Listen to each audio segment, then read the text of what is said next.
اعوذ باللہ من الشیطان الرجیم بسم اللہ الرحمن الرحیم السلام علیکم ورحمۃ اللہ وبرکاتہ۔ ناظرین، آپ کو اپنے channel Ali Raza T V میں خوش آمدید کہتے ہیں۔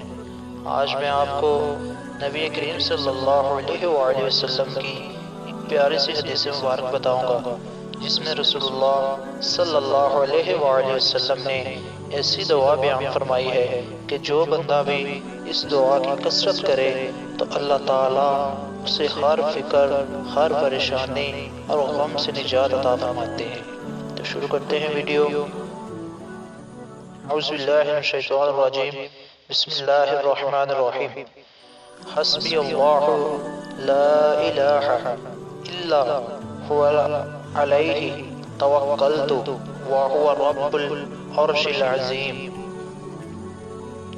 اس کا ترجمہ یہ ہے، مجھے اللہ ہی کافی ہے، اس کے سوا کوئی معبود نہیں، اس پر میں بھروسہ رکھتا ہوں اور وہ بڑے تخت کا مالک ہے۔ ناظرین، سورہ توبہ کی آیت مبارک 129 ہے۔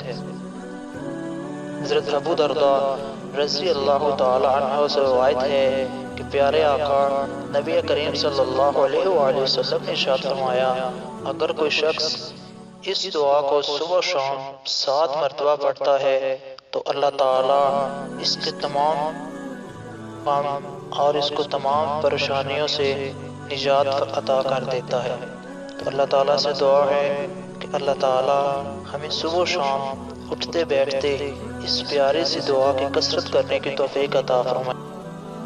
ناظرین، اگر آپ کسی بھی مشکل میں پھنسے ہیں یا کسی بھی قسم کی کوئی پریشانی میں مبتلا ہیں تو آپ اس دعا کی کثرت کریں تو اللہ تعالیٰ انشاءاللہ غیبی مدد سے آپ کی وہ پریشانی، آپ کی مصیبت دور فرما دیں گے۔